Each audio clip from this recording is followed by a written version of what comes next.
Amrita Vishwa Vidyapeetham is one of India's premier top-ranked universities, which focuses on transforming lives through learning, research, and innovation.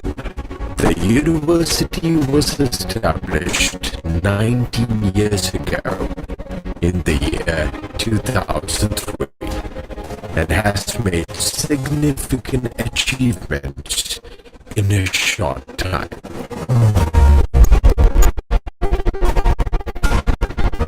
Education for life, education for living. Amrita University is guided by the thoughtfulness of our Chancellor, Amma, who laid down the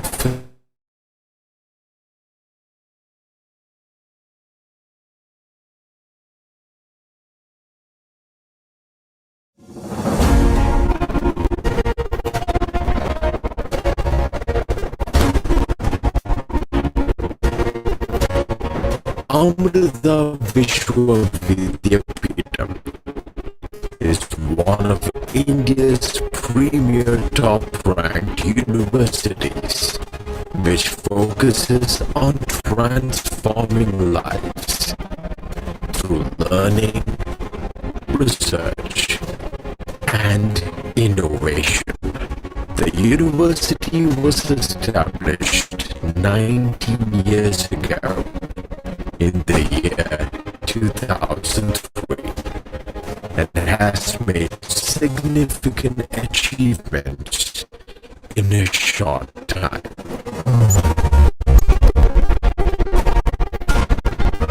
Education for life, education for living. Amrita University is guided by the thoughtfulness of our Chancellor, Amma, who laid down the philosophy of education for life by placing equal stress on education for the living. It is this vision that led to the establishment of a vast network of educational institutions that provide modern education while imparting the traditional values. While the pursuit of academic excellence forms the core of Amrita's success, it also undertakes the responsibility to shape the whole character of youngsters with love, care, and compassion. The university is headquartered at the foothills of the Western Ghats in Coimbatore, Tamil Nadu, and has 5 other campuses spread across South India in Amrapuri, Kerala, Kochi, Kerala, Bengaluru, Karnataka, Chennai, Tamil Nadu, and Mysore, Karnataka. The university will soon launch its new campuses in Amravati, Andhra Pradesh, Faridabad, Delhi, NCR. Our inspiration, a renowned humanitarian leader and spiritual leader, Amba, is the chancellor and guiding light of Amrita Vishwavidyapitham. Amma's concept of education stress on research and commitment to instilling universal values have come together to shape Amrita into an institution with the latest achievements and discoveries combined with compassion and service mindedness. As Amma said in 2010, when the State University of New York presented her with an honorary doctorate in humane letters.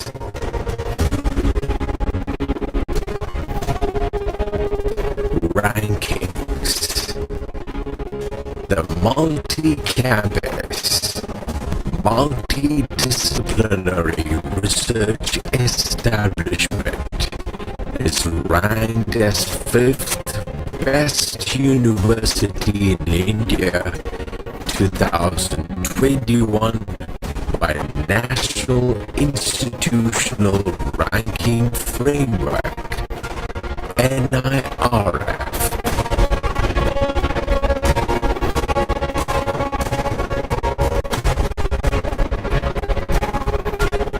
We have also been accorded the status of Institute of Eminence IOE by the Ministry of Education, Government of India.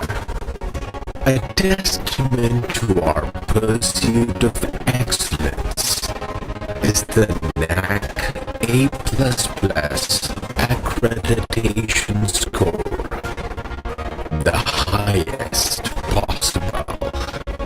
NAC accreditation measures universities for excellence in curricular aspects, teaching, learning, and evaluation, research, innovations and extension, infrastructure and learning resources, student support and progression, governance, leadership and management, institutional values and best practices, global impact and international collaborations. Among the private educational institutions in the country, Amrita has entered into MOUs and collaborations with more than 450 leading universities around the globe. Students also benefit from our relations with industries and interactions with top management of multinational companies. These collaborations facilitate student exchange programs, student visits, industrial training, and project guidance under reputed corporate entities. Placements. Placements at Amrita have always been best in class with students usually having more than one job offer. Some students have up to 3 job offers by the end of their course from reputed MNCs, be it engineering, management, life sciences, arts, or sciences. Amrita is a place where the world's best companies look for talent. More than 200 companies visit the campus every year, and the average salary offered to our students is 5.8 lakh per annum.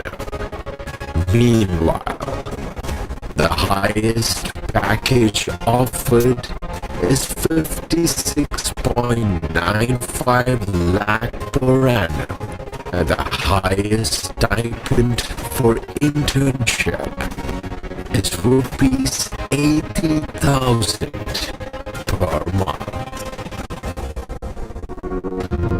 Amrita's Technology Business Incubator, TPI, is a non-profit supported by the Government of India that funds, mentors, and nurtures ideas by startups and entrepreneurs. It focuses on developing innovations in the areas of information technology, cybersecurity, networking, social media, and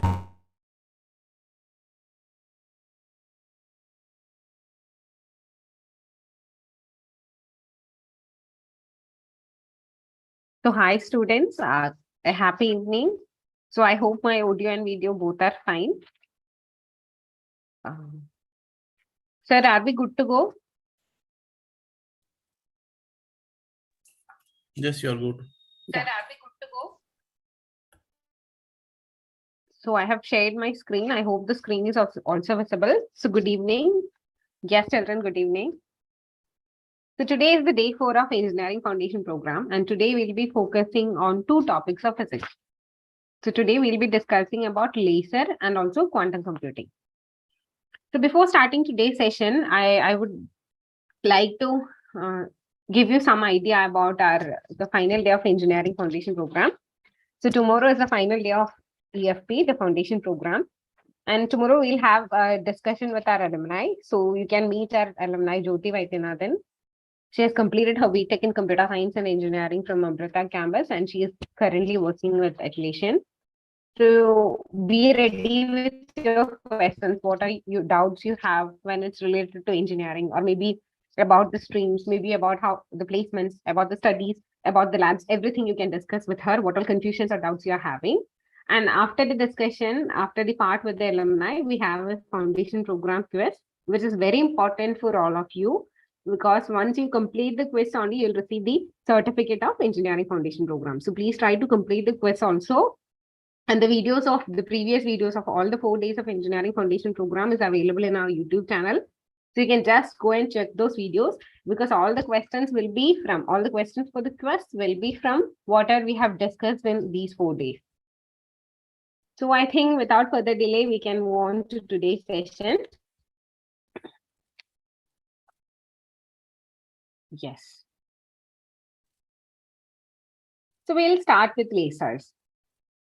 So I just have a question to all of you. So what can be called as lasers, or what knowledge you have about lasers? About the basic idea of lasers. What are lasers? Where it is being used? What's the basic idea that you're having? I think Mandeep have typed something. Yes. So what's the basic idea about lasers? So today's 2 topics, the laser and quantum computing. So these 2 topics you will be studying mostly in your engineering first year. So laser, we know, everybody knows the acronym, right? It's the light amplification by stimulated emission of radiation. So what's there in the definition is also suggested by what's the full form of it. It's the light amplification by the stimulated emission of radiation. So today in this session, we'll discuss about the different types of lasers, how the working principle behind the laser, how it's working, what is the principle behind the working. So we'll discuss about that in detail, and we'll see the different applications of lasers. And then we'll move on to the next topic. So yes, we all have seen lasers, right? We all know what actually lasers are. So lasers are the light beams that are very powerful enough to travel miles to the sky and to cut lumps of metals. So see the extremities. They are very powerful enough to travel miles to the sky, and they can cut lumps of metals.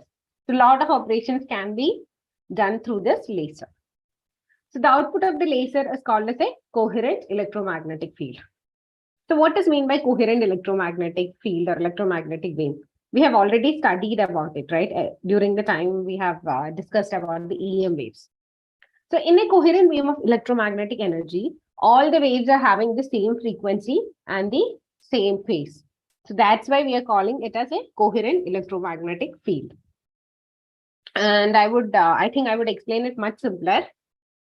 Laser can be called as a device which stimulates the atoms or the molecules, and they'll emit light at particular wavelengths. So this can also be called as lasers. Now, I hope you received an idea about the definition. We'll just move on with the types of lasers. There are much more types of lasers.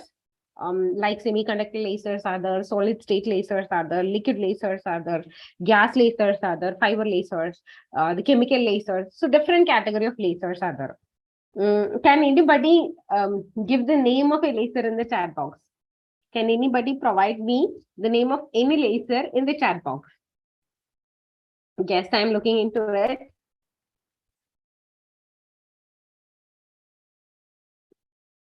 Okay. I'm waiting for your reply in the chat box. Can anybody name a laser? So we'll discuss about the different types. Yes, Abhik. Okay. So we'll start with solid state lasers. So why there is a classification like gas, solid, or liquid or semiconductor? It depends upon the type of material. So depending upon the type of the medium that is used, lasers are classified into these categories. So when it comes to solid state lasers, yes, somebody have typed dye lasers. Yes, dye lasers are also there. So when it comes to solid state lasers, it's made up of the solid. I would give you some examples, something like ruby or something of crystalline materials. I hope you have heard about ruby lasers or the YAG laser. YAG laser is something which is really famous. Yes, some students have typed out. Yes, metal vapor lasers are there. Yes, it's there. So YAG is a combination, right? It's yttrium, aluminum, garnet. So it's a combination of these three. And these type of lasers are mainly used in something related to military operations, something related to the metals and their cutting and all those things. Now, after solid state lasers, we have another category of lasers called the gas lasers. So by the name itself, the medium or the material will be gas. So something like most common are something like the argon or the krypton or the xenon, even carbon dioxide lasers are there, nitrogen lasers are there. So this is also being used in industry, in the industrial cutting, welding, drilling, that type of applications, the welding, drilling, and all those type of applications. So we have discussed about the solid state and the gas lasers. And then when it comes to liquid lasers, the medium is liquid. And when it comes to the semiconductor lasers, it's something called the diode lasers. Mostly those which we see in shops, something called the barcode scanners, and in all of them we use the semiconductor type of material. So these are the basic the categorization of the lasers. I know you have, yes, 3D printing laser is there. So you have seen a lot more about lasers in different movies, right? In the Star Wars and the Iron Man, lot of movies you have seen the lasers. Something like a person is compressing the energy with his hands, just pumping it, and high beams are coming up, right? We have seen this in different movies. Now, it's really important for each student to understand what's the basic working principle behind the laser. how a laser is working. So I thought this is really important for you to understand what's the basic concept, what's the basic principle behind its working. Yes, diode lasers are the semiconductor lasers. So see the diagram. I hope the block diagram is visible to you. So it contains different parts. So we can start with something called an active medium. There is something called an active medium. There is a laser cavity. There is an output beam. So the output beam is nothing other than our laser. Then there are two reflectors. The first one is total and the second one is partial. So reflector is there. And you can see an arrow mark in the top portion and it's energy input by pumping. So the main components are, first one is called the gain medium or the crystal. So this is it. It's the active medium. So it's being a basically an element. Then there is an energy source. This is the energy input by pumping, which is something which is used to produce the light energy. Then we have optical resonators. This can be called as the total and the partial reflector. We have two of them. So this is the basic block diagram. So in order to get the laser, we need to have some atoms. We need to excite these atoms. We need to pass these atoms in between these two reflectors. And as a result of that, we are producing laser. So we'll discuss them in really detail. So see the basic part of a laser. A basic laser consists of a chamber, which is known as a cavity, and it's designed to reflect the infrared, visible, or the ultraviolet waves so as to reinforce with each other. So it is having a chamber, or we call this chamber as a cavity, and it is used to reflect these waves. So now I think we are moving into the detailed working of the laser. So there are different stages or different steps that's really important when it comes to the lasers working. So we have discussed about a cavity, right? That cavity contains different materials. It can be of gas or about the different types that we have discussed. It can be of semiconductor, it can be of solid, it can be of gas, or it can be of liquid. So whatever material is there in the cavity, it determines the type or the wavelength of the output. So the wavelength of the output of a particular laser, it's depending upon the material that is used in it. So when it's gas laser, the wavelength will be different. When it's semiconductor, when it's semiconductor material is used, the wavelength will be different. And we have seen two mirrors. One is a partial one is a total one. So when it comes to totally reflective mirror, it's something like it will not allow any energy or anything to pass through it. When it's partially reflective, it will allow some percent, maybe 5 to 10% of it to pass through it, percent of energy to pass through it. Now we have a setup, but we don't know how to start or how to make it work, right? For that, we have the initial part. To make it work, we have the initial part, and it's called the energy input by pumping. So the method called the pumping is used to start the system working or to make the system work. So when we are making up this process called the pumping, or as a result of the pumping, maybe an electromagnetic field will appear in the laser cavity, and these field will move back and forth between the partial reflector and the total reflector. And as a result, these beams are produced, and from the partial reflector, we can get the output beam, which can be called as lasers.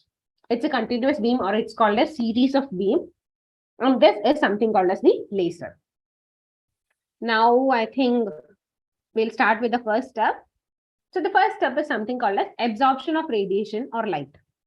Then there is spontaneous emission, or I would say there is stimulated emission. Then there is population inversion. So we have 4 steps mostly to discuss about the working of lasers. So I hope we can go into detail. Yes, right?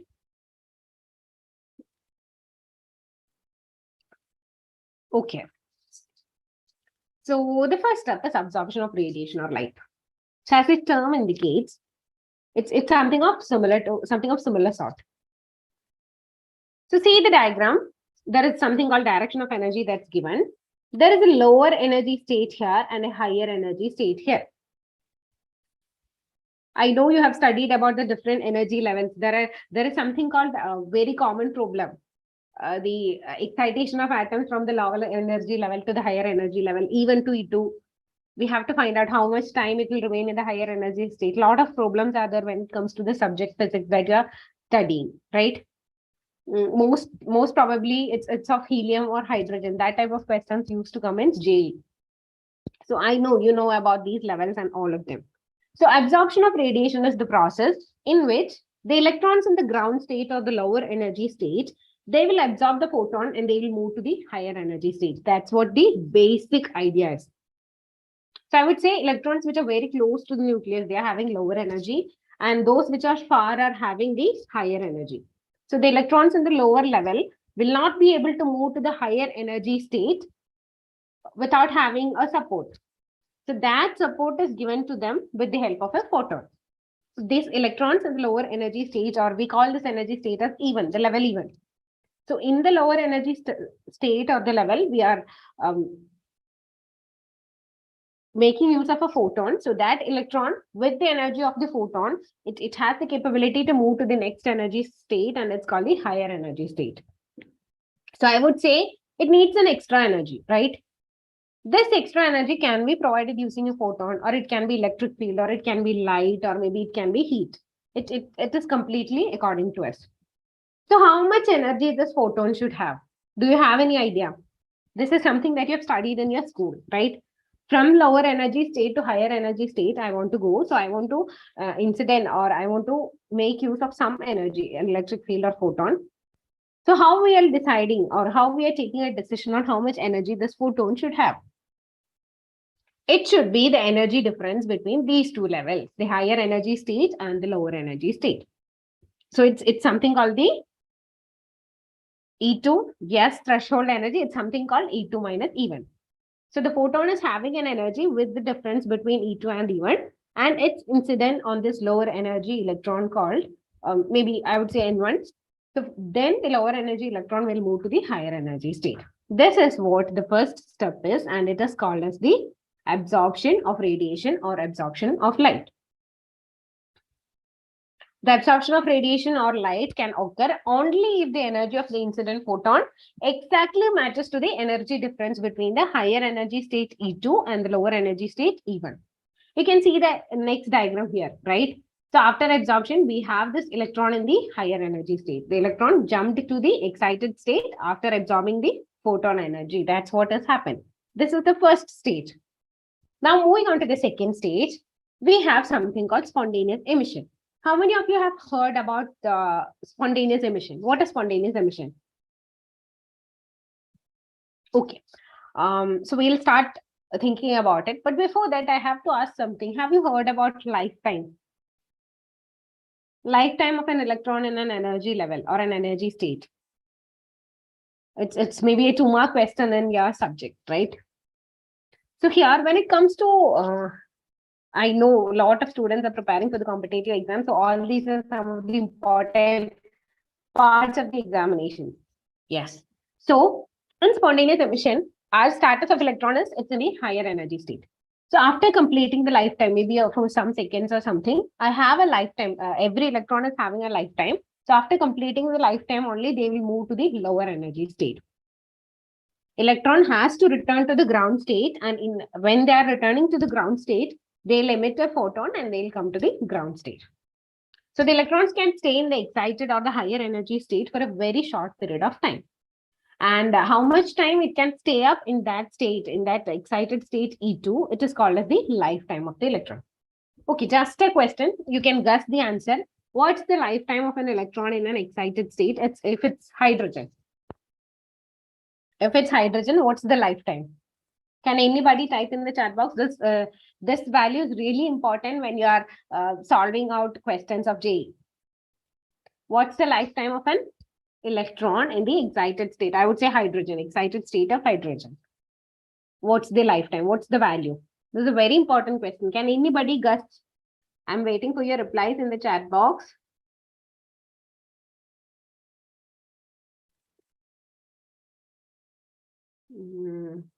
I think it's okay. So the energy level or the value is 10 raised to minus second. So it can stay there up to 10 raised to minus second, and after that it will come to the lower energy states after exciting or after releasing a photon. That's what it is.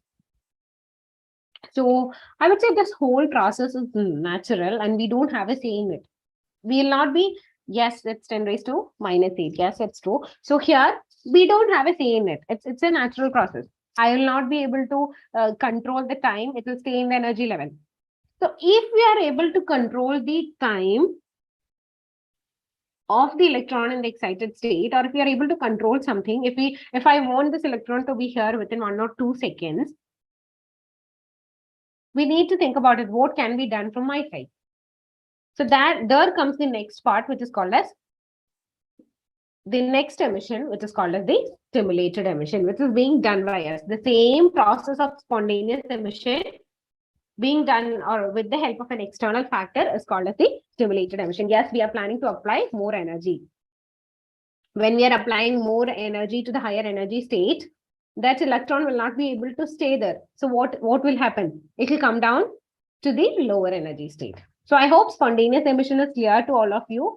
So if it's clear, we can move to the next thing, which is called as the stimulated emission. That's the another state. So see the diagram. In the stimulated emission, I'm going to use a photon. You can use any energy, whether it's light energy or whether it's heat, whatever form you can use that is available. So here in the higher energy state, I'm going to excite the electron with a photon. So it will not be able to stay there for a long time, or it will not be able to complete its lifetime there. So what it will do is it will emit 2 photons, because already it is having some energy and we are exciting it with another part of energy, or exciting it with more energy. So it will emit 2 photons and it will come back to the lower energy state, and this is called as stimulated emissions. Process in which the incident photon interacts with the excited electron and it is forcing it to return to the lower energy state by releasing 2 photons. Just a simple example. It's an artificial process and it's being formulated by us. Why? Because we need it to get completed, or we want this to be done forcefully. The forceful return of the excited electron to the ground state before the completion of its lifetime in the excited state is called as the stimulated emission. And the point that you need to be careful is about it will emit 2 photons. The one is because of the energy it's already having, and the one is due to the photon that we are using to make it excited. So it's a very fast process compared to that of the spontaneous emission.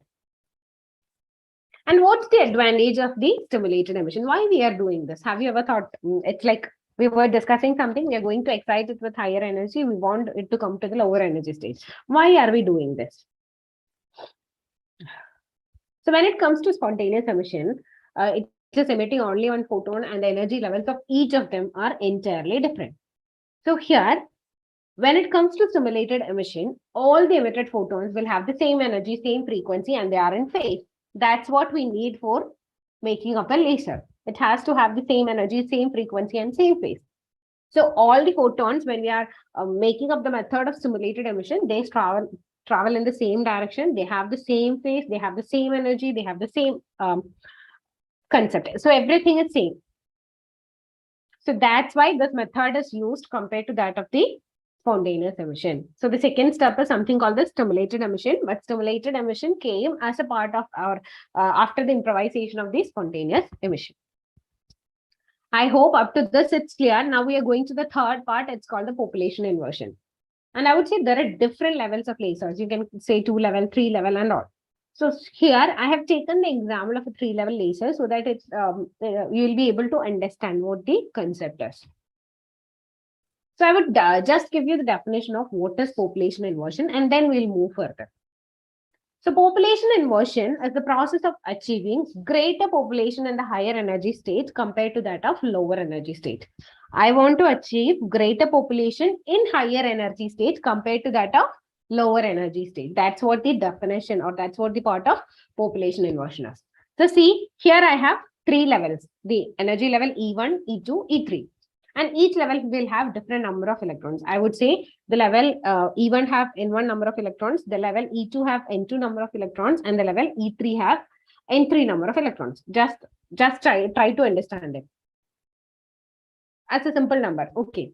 So now E1 is called the lower energy state, or it's called the ground level.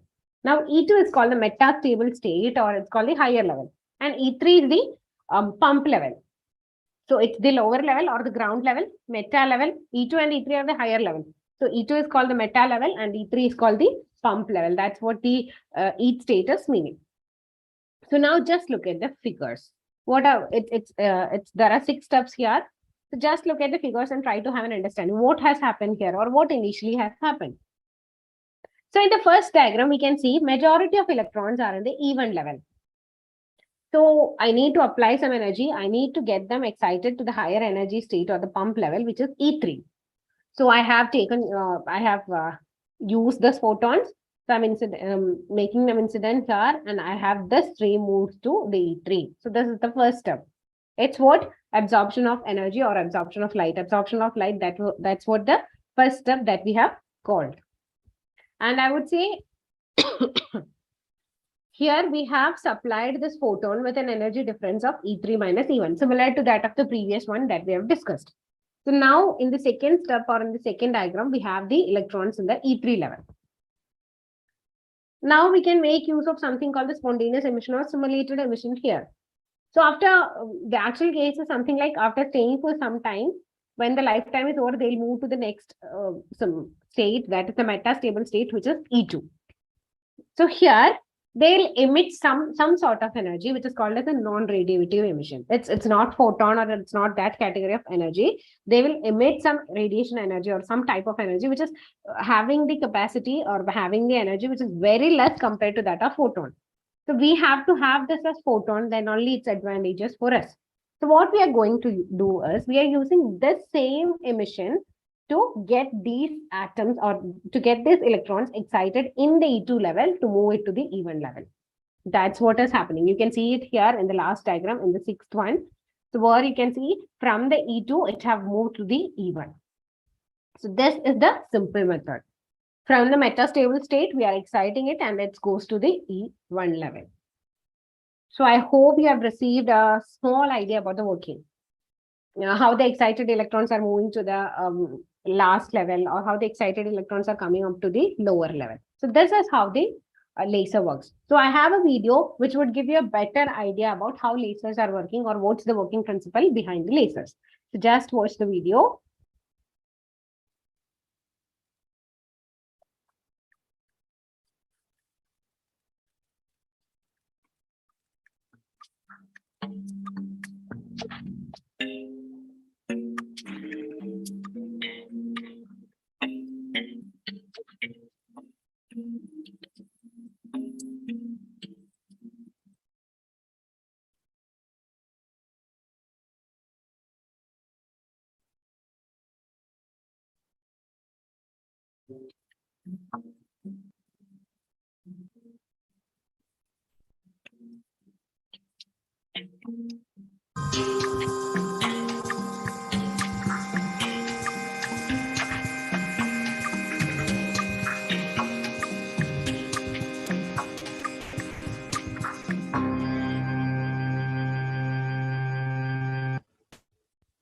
So this is something which is called which is behind the basic working of lasers. So somebody have asked for a just once again explanation. So I hope you have received an idea about the 3 steps, right? What are the 3 steps? It's called the absorption, it's called the spontaneous or the simultaneous emission, and then the population inversion. So here, lately you have seen the whole process in 2 levels or 2 steps, like E1 and E2. Now we are describing about 3 levels, which is called the E1, E2, and E3. So the first one is something called absorption. So this will move to the E3 level. So from E3 level, we are not using the simulator or the water emission that we have studied. After completing its lifetime, it will go to this level, but they'll emit something called as a non-radiative emission. So once they have a non-radiative emission, it will move on to the second level. So from the second level, we are making use of the spontaneous emission or the simultaneous emission. So as seen in the video, you can see once these rays are produced, it's being communicated between the 2 mirrors. So it's just the reflection that's happening, and we have the rays or the radiation or the energy which is of the same phase or the same direction. And this can be called as the lasers. Now I think we'll move on to the most important part related to the lasers. We'll discuss about the characteristics of the properties of the lasers, and then we'll move on to the users of the lasers. I know you are having an idea about the laser characteristics, right? So the first one is monochromatism. So what is called by monochromatism? which means the laser light is having a single direction, or it's having a single wavelength, or it's having a same color. That's what is called by monochromatism. So when it comes to directivity, which means the laser light is having a single direction, or it moves towards the it is moving towards the one direction. Which means that I would say it's a single direction, so the divergence is very less in the case of lasers. Okay. Now moving on, what is coherence? We have studied coherence, a lot about coherence, right? So when it comes to coherence, the light will have something called the same wavelength or frequency. When it comes to whatever domain it may be, whether it's the spatial domain or whether it's temporal, whatever domain it may be, they'll have the same wavelength or same frequency. Then the high output, the brighter output the laser is having compared to that of ordinary lights, or they are having very great intensity. It's unidirectional and it's having very great intensity. So these are some of the properties of lasers, which is making it something called a weapon, or something called a very hazardous thing, or something called very important compared to that of ordinary light. The laser light can deposit a lot of energy into a smaller area. So these concepts are making it useful to a lot of applications. So I would say these properties makes it useful in the manufacturing industry, communication industry, even the entertainment industry, in medicine, in research, maybe in working with different materials, in engineering, in manufacturing different products, in consumer industry. So in everywhere, the lasers are having a lot more applications. So here I have listed about 3 to 4 fields. So we'll be discussing in detail about the applications in all these fields.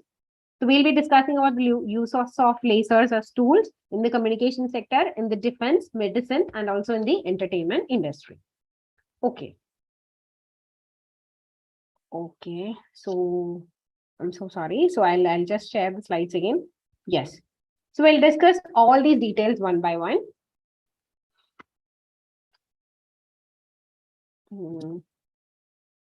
I'm so sorry. It was a link. So please hold on for a minute.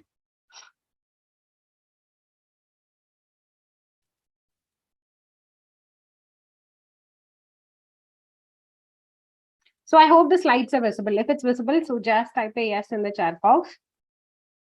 I hope it is visible.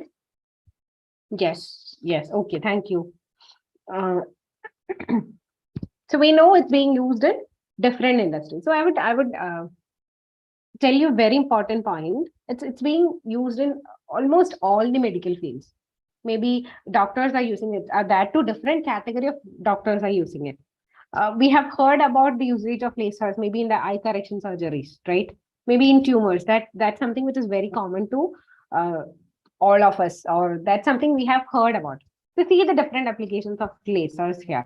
It's being used in cosmetic dermatology, the plastic surgery sector. It's being used in scar revision, skin resurfacing, laser hair removal, tattoo removal. So all these are some of the applications or the areas of lasers.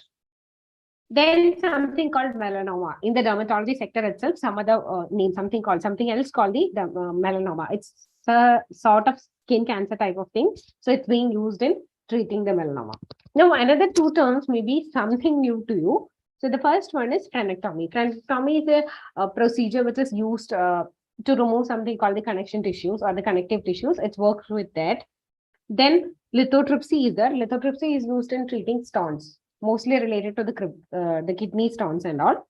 The laser mammogram is there. We all know what is mammogram. So in laser mammography, the beams are using medical imaging techniques. In angioplasty is there, cancer treatment diagnosis. Even dentists are using this. And I would tell you another application. It's being used in controlling blood loss in a surgery.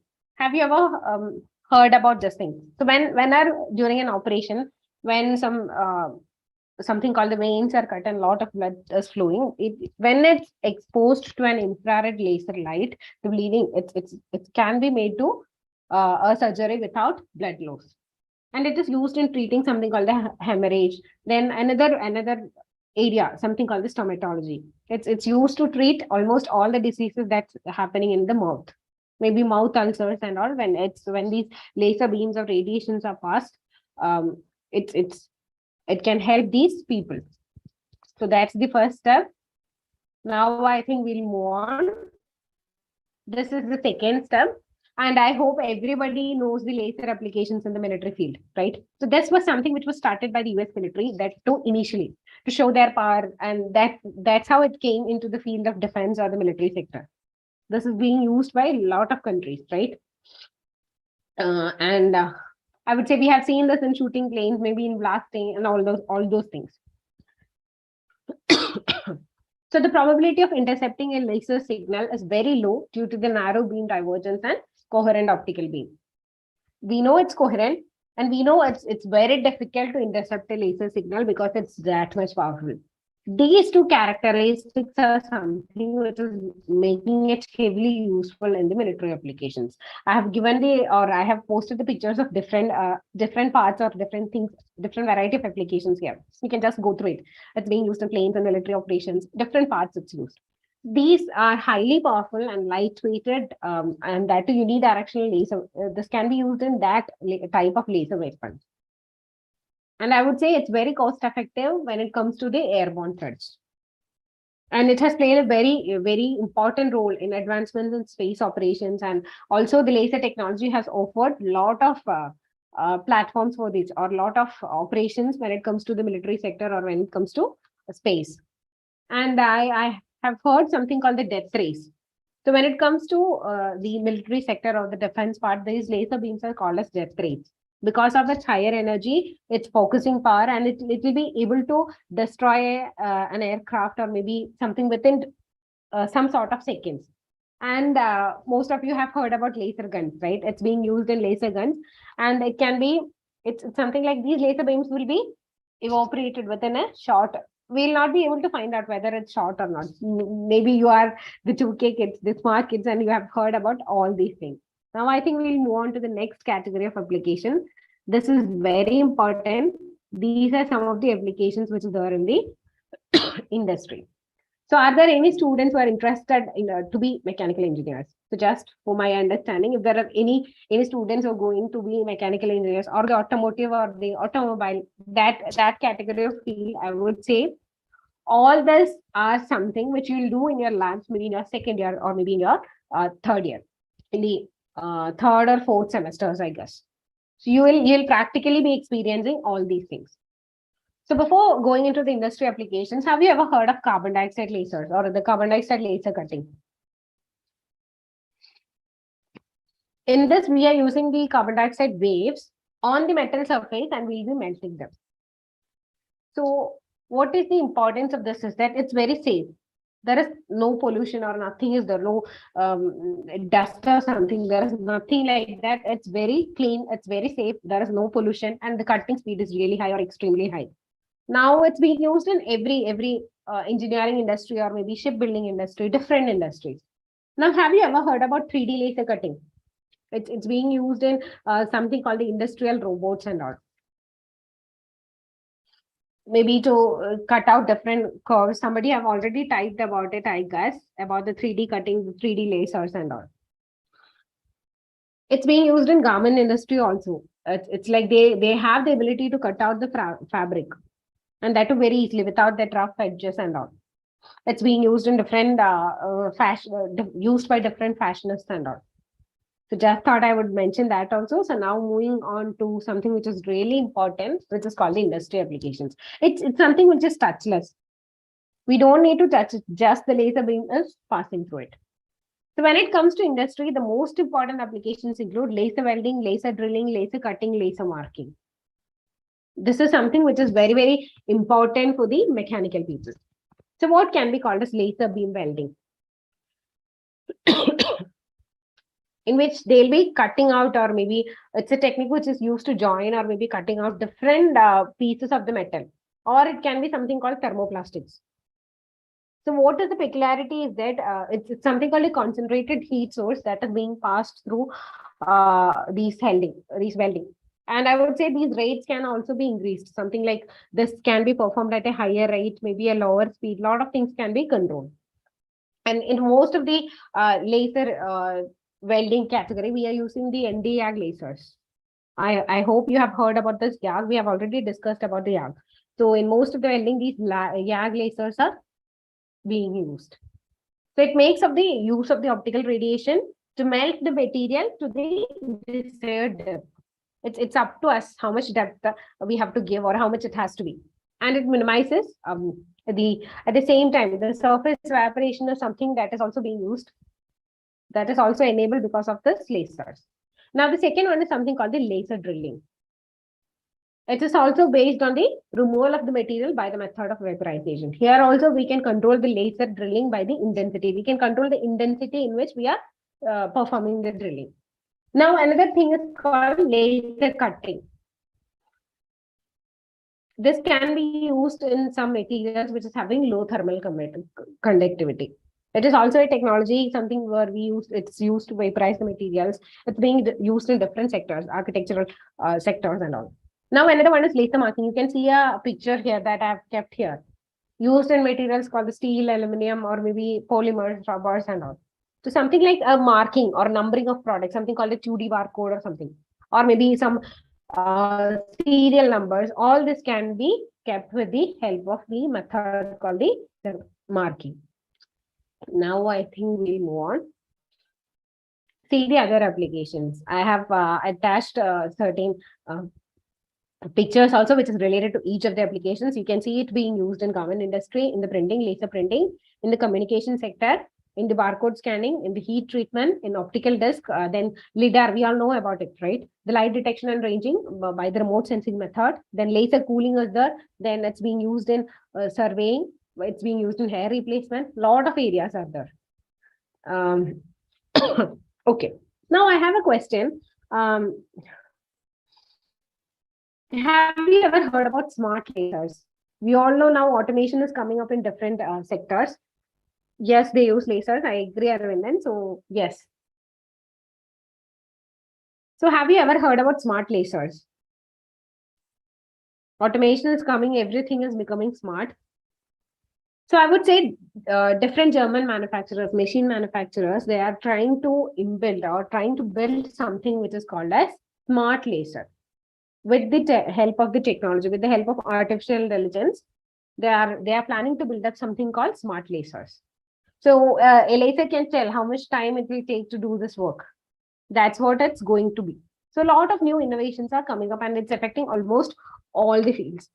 I would say in the top of nuclear fusion reactors, laser is being used. It's the high beam of the high energy that we need to initiate the reaction. So in different fusion reactors, it's being used.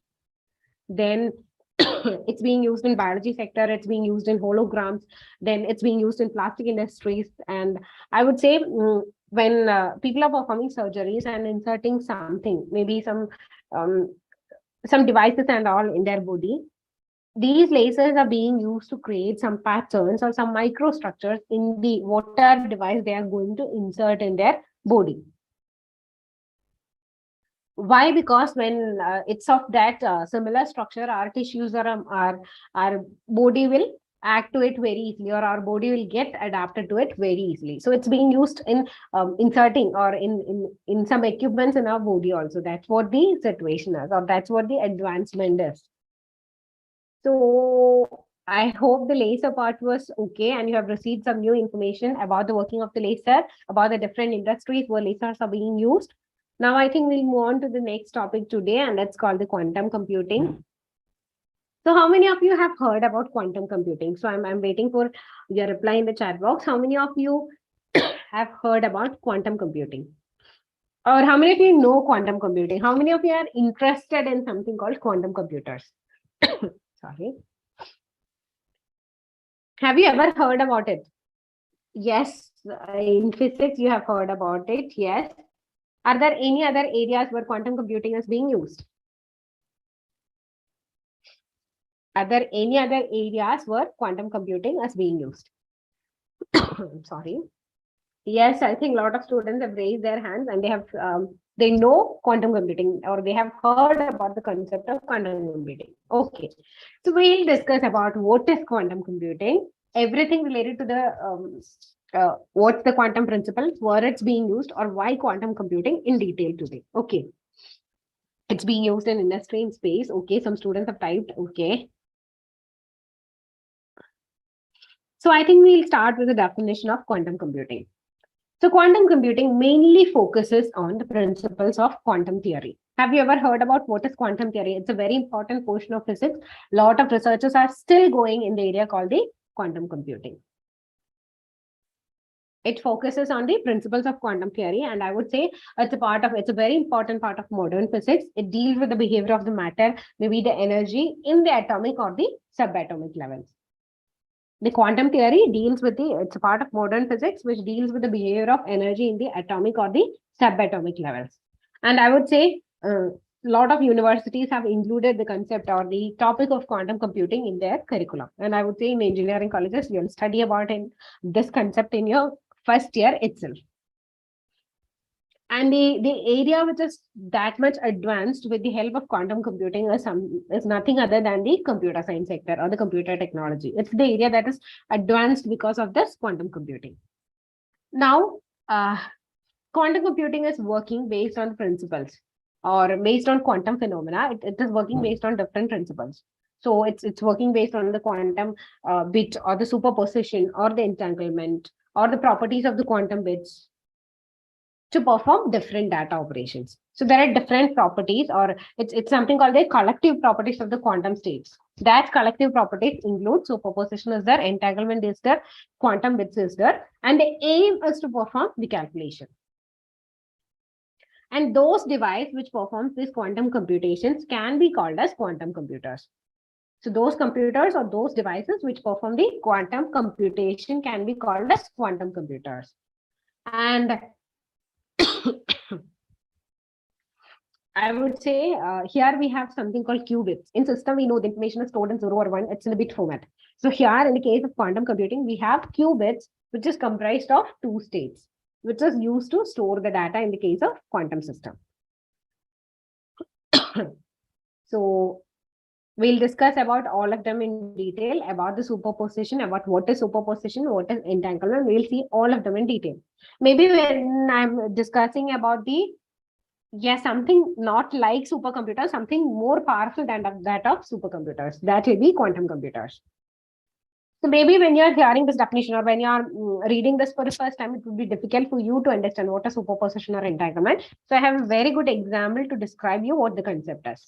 We'll just read out what a superposition. It is a principle that states while we do not know the state of an object at a given time, it is possible that it can simultaneously, or it can be in all states simultaneously, as long as we do not look at it to check the state. It may be a little bit confusing. So I would explain it once again. So just read out the sentence. So it's a principle that states while we do not know the state of an object at a given time, it is possible that it can be in all the states simultaneously, as long as we do not look into it or check the state. So I would give you an example. We all are having an idea about the 2 states, right? If you're asking something, it's either true or false, or it's either yes or no, right? We all have an idea about this thing. So is there a possibility that an answer can be yes and no at the same time? Just think of it. Is there a way that something can be yes and no at the same time? We'll discuss about it with the example. Okay, so here, according to superposition principle, what it's showing that an object or anything can be in multiple states at the same time unless we have checked for it. Okay. Now moving on to the entanglement. Entanglement is the way in which the energy and masses become correlated and they interact with each other regardless of distance. I would say this entanglement and the superposition are very important or advancing areas, extremely advancing areas of the computer science or the computations, and they are helping us in a lot of factors in the communication sector in different sectors. And why these 2 principles is because these 2 principles can help us to perform a lot more calculations or computations that our ordinary computers are difficult to perform. That is very difficult for our ordinary computers to perform. So that's why this is very important. This entanglement and superposition is very important because they are able to perform that much toughest calculations. Now, I think I would like to explain something which is really important, interesting for you. So I would just give you 2 to 3 terms. Maybe okay. Have you ever heard about somebody called as Copenhagen? Okay. So Copenhagen is a person who have made an interpretation of the concept of quantum mechanics. So while he was interpreting or while he gave a definition for these things, everybody was having a difficulty in understanding what's this or what is the idea. So here, Schrodinger's cat is something which was performed to give an interpretation of the Copenhagen's idea. Okay. Have you heard about Schrodinger? Maybe you have heard about Schrodinger's wave equation that we have used. Maybe in your school you have not studied, that's completely fine. So here, the Copenhagen's principle was explained by somebody called as Schrodinger into a better understandable level or better, something called a better understandable level. Okay. So this was an experiment. I have a figure here. We can, I hope the figure is visible. So there you can, yes, in chemistry, yes, I hope you have just heard about this name, at least heard about this name, because it's really important for you students. So I think the diagram is visible. You can see a cat here. You can see a hammer here. You can see a bowl here. There is some liquid in it. And something like of a danger symbol of something is there. Okay. So I have a question, and the question is, can the cat be alive and dead at the same time? Just ask this question to yourself. Can the cat be alive and dead at the same time? What do you feel? It will not happen, right? The cat can be alive or the cat can be dead. That's what the situation is, or that's what is something that will happen. So this is a thought experiment about the quantum physics or the quantum concept that is kept by, or that was experimented by, or that was announced by somebody called as Schrodinger. So I have a cat. So initially the concept is I have a steel chamber. I put a cat in it and I'm having a counter. Okay, that is fine. So I have kept a radioactive metal or a radioactive material in it, and it will decay in 1 hour. Okay, it will decay in 1 hour. Once the radioactive element is decayed, I have this counter to measure the radioactive decay. Okay, so just it's okay. So you have a cat in the steel chamber. You have a radioactive element there. You have a hammer there. You have a bowl which is having some acid. So that's what the concept of, that's what the experimental setup is. So I'm going to keep this setup away for maybe 1 year. I'm going to set 1 hour. Sorry, I'm going to keep this setup there itself for 1 hour. That's what I'm going to do. So I have a cat there. A cat is locked up in a steel chamber along with a particular counter is there. That is fine. Then a tiny bit of radioactive substance is there. It's so small, perhaps that it will decay in 1 hour. That's what the concept related to the radioactive material is. And if the decay happens, if the radioactive material is decaying, I have a counter to measure it. The tube discharges and releases the hammer. It shatters the small flask of hyaluronic acid. That's what is going to happen. So with the radioactive substance, there is a chance that the cat may die. With the acid also, there is a chance that the cat may not die. So I would give you, we have a question, is the cat dead or alive? What do you suggest? Is the cat dead or alive? What do you think? Maybe the radioactive element may not decay. So the cat is alive. Maybe the radioactive element decay, but something wrong has happened and the hammer, because of the radioactive element, the cat was maybe feeling some uneasiness, but it didn't die. Maybe the hammer didn't work out. So a lot of reasons, we can say a lot of reasons. We can't say perfectly, yes, that's the perfect answer. Anything can happen. The cat can die, the cat can live. I don't know what will happen. This is something called as uncertainty, or this is something called we are not able to understand what is happening, right? This is what is the what Schrodinger was planning to explain. So when we are asking the question, is the cat alive or dead? We can say that as long as the door is closed, the cat can be alive or dead. There is no way to understand it until the door is opened. So there is a chance that it can exist in two states simultaneously.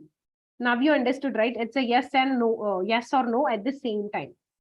So this is something, or what it actually means is a system or anything can be in two states at the same time. Sorry. A thing or a condition can be in two states at the same time.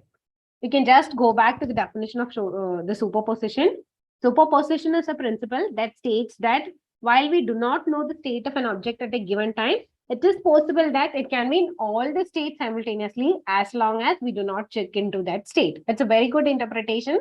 It's just it's not an experiment that was done. It's just an interpretation to give us an idea what has happened or what's the concept is.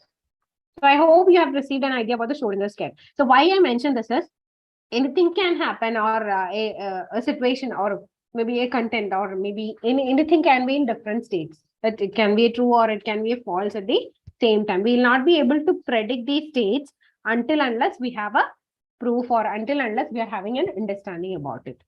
So I think I have a video to show you this experiment. So just go through it.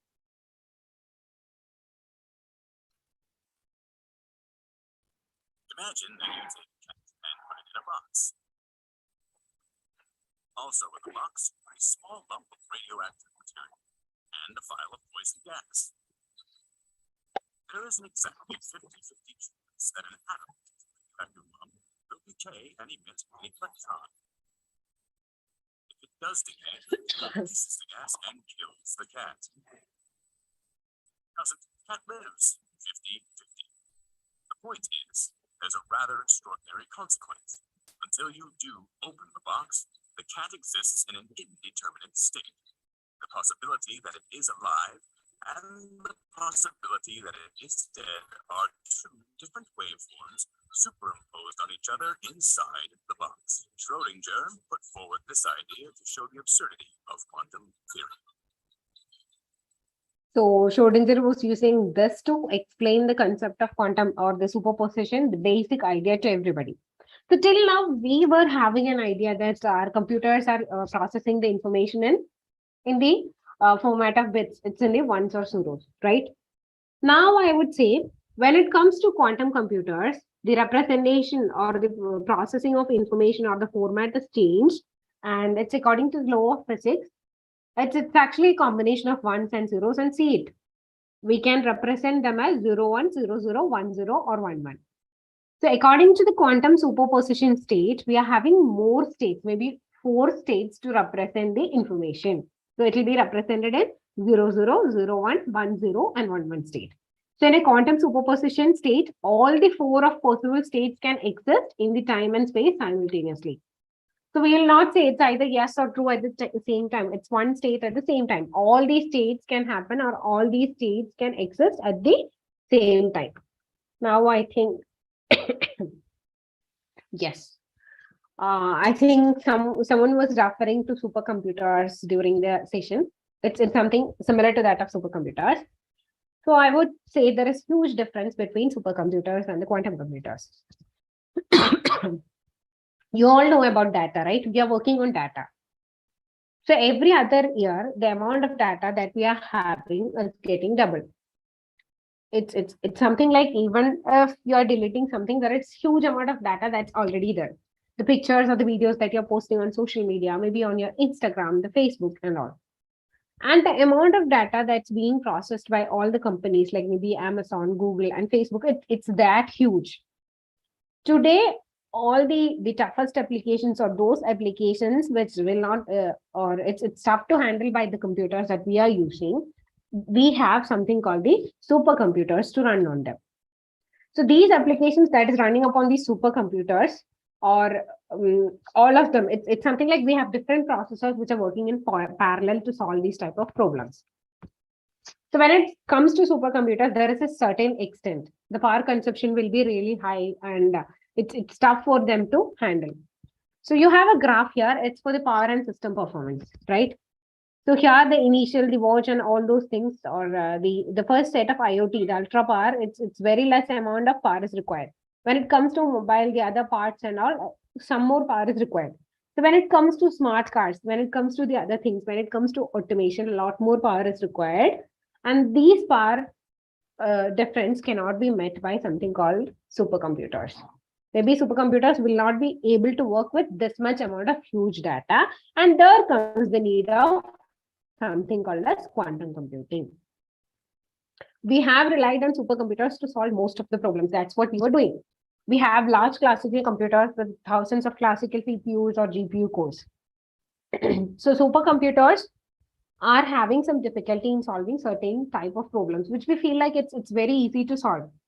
But there are different situations or different problems which are very difficult for the the supercomputers to solve. So in order to solve these problems, we have something called the quantum computers. And that's where the concept of quantum computing comes into picture, or it's important. So see this diagram. So here it's a simple example to give you much more idea about the concept. You want to seat people in a dinner party. Okay. So there is only one seating plan. How many different combinations will you be able to do it? So the first one is 2 people, 2 combinations. Maybe you'll be able to do. Second one is 5 people. It's 120 combination. The third one is 10 people. See the number of combinations. The number is very huge, right? It's having 7-digit combinations. So similarly, when it comes to 10 people, it's around millions. The versions or the number is getting larger. So when it comes to the larger versions of our problems, different problems, it's just an example to make you understand. So when it comes to supercomputers, it will take a lot more time to process this information. It's just a representation to get you understand how much severe or how much is the problem or actually how much is the issue. So the larger versions of these kinds of problems may not be addressed by the supercomputers because they don't have that working memory to hold about all these things. Maybe to work with real time, that's really tough. So we should have something called the quantum computers to work on it. So here I have mentioned the different areas which will see a lot of advancements because of the quantum computing. Even the logistics company, even the in any industry, whether it's fuel or maybe any investment company, a pharmaceutical company, everybody will see the advantage or see the benefits. So it's being there in the areas called machine learning, super catalyst design, machine or medicine or chemistry or climate change or science, battery chemistry, material science, engineering, artificial intelligence, biomimetics is there, combination of physics, chemistry, then information security, energy, financial support, supply chain, all these areas. It's something of a new sort of thing that's going to come and that's going to affect almost all the fields. So I think I would give you an idea about the different types of quantum computing also. So the first one is something called a quantum annealer. That is the first one. It's a very least powerful, or it's the lowest one of a quantum computer. It's very easy to build. And the thing is that we'll be able to perform only one function at a time. So it's not that much advantageous, something sort of a similar to that of a traditional computer it is. Now the second one is something called analog computers. So the analog computers is something more of conventional, or it's something called which can combine a lot of problems. It is able to work with up to 50 and 100 qubits. Even 50 and 100 qubits is very less when it comes to quantum computers. So these are the number of bits it's able to work with.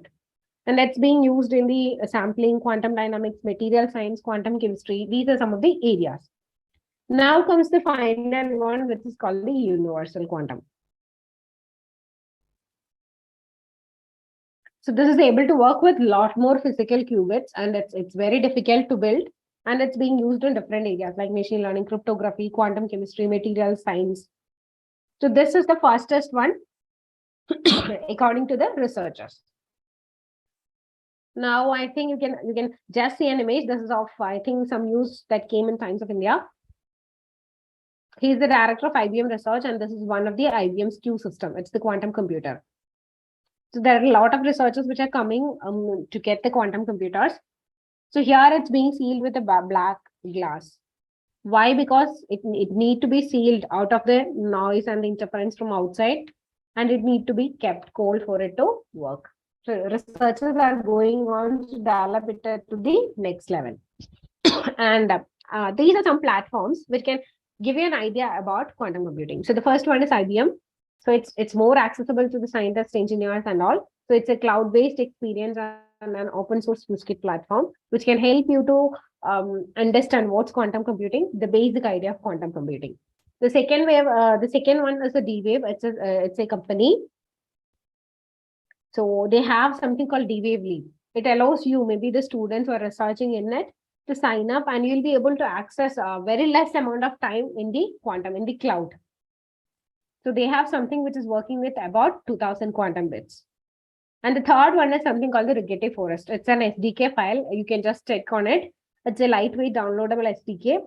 You can something of a virtual machine concept. So you can just download it. You can install it in your system, and you can understand the or you can experience what this is.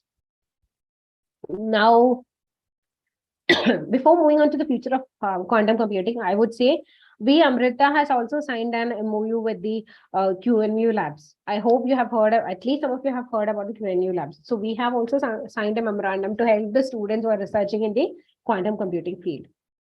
Now, I have some areas which will be really, which can see the effect of quantum computing in very less time. It will be there in different technologies, in the finance and weather forecasting, in artificial intelligence and all. But I would discuss more about the chemical, the drug industry, or the pharmaceuticals. So they'll have a very good time when we have this quantum computers. And the second one is something called the cryptography. I hope we have discussed about cryptography, about the method in which we need to protect our information when it's being transferred. So the way in which we are setting a password, it's based on, if I'm setting a password of 15 digits, it's very tough for a person to crack it because we need to work on that much combinations. When it comes to quantum computing, this thing can be done in within seconds. So there is a security issue that will come for all the cryptographic methods that we are following or that we are believing on. So we need to come up with different other security methods or other security features when it comes to the quantum computing. Now, I think that's all towards today's session. And I hope this was something new to you. And if you have any queries, you can type that in the chat box. I'm ready for the Q&A part.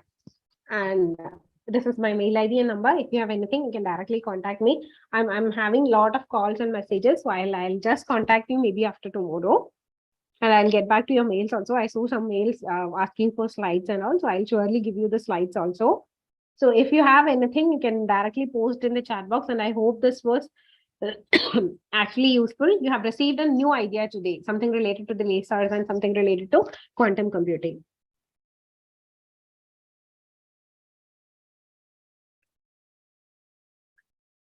So yes, thank you students for attending, and I hope this was useful. Thank you so much. And be ready with the questions for tomorrow. We're going to meet your alumni. Be ready with what are questions you have in your mind, and be ready for the foundation program quiz also. The videos are available. The previous session videos are available in our YouTube channel at the Amrita Center for Career Competency. You can just search it, and in that channel, in the same platform where you're listening to the session, you have the videos. You can go through the videos and be ready for the quiz. So the winners are having some exciting prizes, and be ready for the questions to your alumni. So thank you so much. Thank you all. And we can see tomorrow. Bye. Have a good time.